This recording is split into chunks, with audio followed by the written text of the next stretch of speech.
What is up, everybody? Solomon here. Super excited to be with Genfinity down at Consensus. Equally excited to be here with Brandon, the hbar bull, to showcase everything within the Twigital aspect. Brandon, if you could give us just a quick overview about Twigital, that would be fantastic. Sure, yeah. So Twigital, what it does is it uses photogrammetry. So you'll take anywhere between a few dozen to 100 or 150 pictures of an object, and then our backend will create a 3D object from that you can use throughout Web3. You can use it in AR, you can use it just to display these objects. So we see it as the best way to wrap physical objects for use throughout Web3. That's it.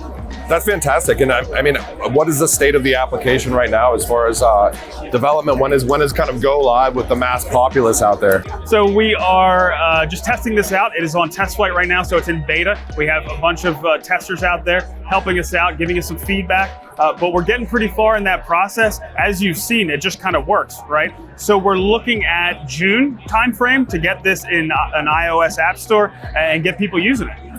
And as far as the digital twin aspects, with what type of objects work best within Twigital right now, and what are you looking forward to, like in the future, for maybe things that can't be used right now, but as the technology grows and develops? Well, that's one thing that we've seen. Like when we first started messing around with photogrammetry apps, it was pretty difficult to do. You'd have to have a nice flat background. You'd have to have a fairly football size object, and you'd want it to have a fairly matte finish. And sometimes it would work, and sometimes it wouldn't.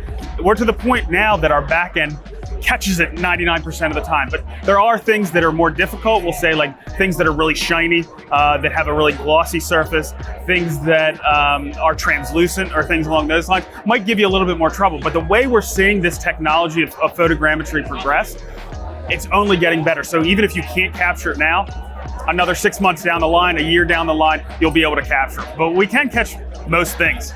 I think you might have it in your hand, but what is the favorite, what's your favorite item that you've ever Twigitized so far? I do lean to this one because I can use it as an example. It's from a place that's also building on Hedera. It's Karate Combat. I'm a huge fan of the way they set up their fights, but I went down there and they have some pretty famous commentators. They have George St. Pierre, in my opinion, one of the greatest MMA fighters of all time. They have Boss Rutan. So I got them to sign the glove, took some pictures with them. I did an interview myself with them, and then I Twigitized it. We went ahead and created an NFT from one of these. And the nice thing about Hedera is you can have multiple files.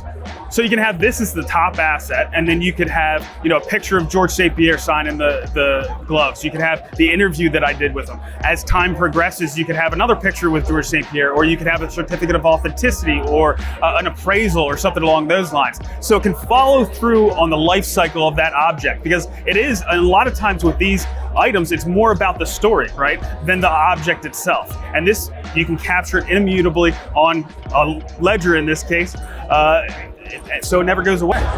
You had mentioned this before, and I kind of, in closing, would love to hear you kind of talk about this type of technology and the way that you guys kind of leverage everything within the application would not be possible on another ecosystem.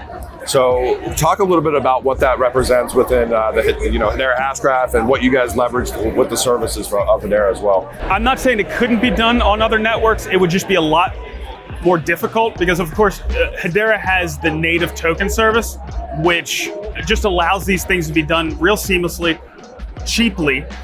You compare that to having to do this all with smart contracts, it would just be a lot bigger challenge. So Hedera's kind of tailor-made for something like this.